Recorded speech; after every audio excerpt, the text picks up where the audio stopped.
এই প্রতিবেদনটি তৈরি করেছি। প্রথম পথে আজকে ছাপা হয়েছে। কমিশনার থাকেন ঢাকায়, সড়ক বন্ধ করে ঢোকেন গাজীপুরে। আপনারা দেখতে পাচ্ছেন যে গাজীপুরের পুলিশ কমিশনার সড়ক বন্ধ করে গাজীপুরে আসেন, কারণ তার আসার জন্য রাস্তা খালি রাখতে হয়। আর যখন তিনি ঢাকায় ফেরেন গাজীপুর থেকে, কারণ তিনি থাকেন ঢাকার গুলশানে, তখন তার জন্য সড়ক বন্ধ রাখা হয়। আসুন আমরা প্রতিবেদনটি শুনি। জিএমপি কমিশনারের ঢাকা গাজীপুর আসা যাওয়ার সময় সড়কের এক পাশ বন্ধ রাখা হয়, যানজটে দুর্ভোগে পড়েন মানুষ। আপনারা জানেন যে গাজীপুর খুবই যানজট প্রবণ এলাকা। এখানে বিপুল সংখ্যক শিল্প কারখানা এবং রাজধানীর এই উত্তরাংশে সবচেয়ে বেশি শিল্প কারখানা অবস্থিত। ফলে এখানে প্রচুর যানবাহন যাতায়াত করে, জনসাধারণ যাতায়াত করে, মালামালের জন্য যানবাহন যাতায়াত করে। এই কারণে প্রচণ্ড জ্যাম হয় এই এলাকায়, এবং এই জন্য একটা বিআরটি নামে, বাংলাদেশ বাস র্যাপিড ট্রানজিট নামে একটা প্রকল্প নেওয়া হয়েছিল। কিন্তু সেটার খবর তো আপনারা প্রায় পত্রিকায় পড়েন যে সেই প্রজেক্টটির ব্যয় বেড়েছে, সময় অতিক্রান্ত হয়েছে, কিন্তু প্রজেক্টটি বাস্তবায়িত হয়নি। ফলে গাজীপুরের মানুষের জন্য যানজট নিয়তি হয়ে দাঁড়িয়েছে। এই অবস্থায় গাজীপুর মেট্রোপলিটন পুলিশ, যাদের অন্যতম দায়িত্ব আইনশৃঙ্খলা এবং ট্রাফিক ব্যবস্থা নিয়ন্ত্রণ, সেই গাজীপুরের পুলিশ কমিশনারের জন্য গাজীপুরে যানবাহন বন্ধ রেখে সড়কে এবং ফ্লাইওভারে গাজীপুরের পুলিশ কমিশনার যাতায়াত করেন। এখন আমরা প্রথম আলো থেকে প্রতিবেদনটা একটু শুনে নিই। 24 আগস্ট প্রথম আলোর এই খবরটি আমরা শুনি একটু। গাজীপুরে টঙ্গীর কলেজ গেট, 14 আগস্ট সকাল 10টা, ঢাকাগামী উড়াল সড়কে একটি গাড়ি উঠছে না।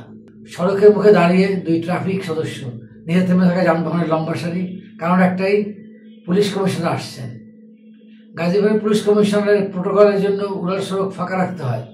আর এই সময় যাত্রী, চাকরিজীবী, শিক্ষার্থী সবার যাতায়াত থমকে থাকে। যানজট হাসপাস করা মানুষের অনেকে জানেন না, এই নগরের শৃঙ্খলা নিয়ন্ত্রক ব্যক্তি থাকেন অন্য শহরে। গাজীপুরের মহানগর পুলিশের কমিশনার মোহাম্মদ নাজমুল করিম খান থাকেন ঢাকায়। প্রতিদিন গুলশানের পাশা থেকে আসেন গাজীপুরে, ফেরোনো একইভাবে।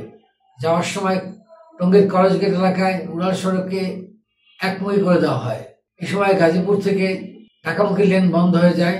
কমিশনারের ফেরার সময় একইভাবে একমুখী করে দেওয়া হয় গাজীপুরের ভোগড়া এলাকার রেলওয়ে সড়ক। তখন গাজীপুরমুখী চলাচল বন্ধ থাকে। বিষয় সরজমিনে দেখার জন্য 14 আগস্ট সকাল 10:15টায় প্রথম আলোর এই প্রতিবেদন দেয়। গাজীপুরের দিক থেকে ঢাকাগামী যাত্রা শুরু করলে টঙ্গী কলেজ গেট এলাকায় উড়াল সড়কের মুখে গাড়ি আটকে দেয় পুলিশ। কারণ জানতে চাইলে দায়িত্বরত 2 ট্রাফিক পুলিশ সদস্য রফিকুল ইসলাম ও শহীদ ইসলাম বলেন, কমিশনার স্যার ঢাকা থেকে আসবেন এখন, তাই গাড়িগুলো উড়াল সড়কে উঠতে দেওয়া হচ্ছে না।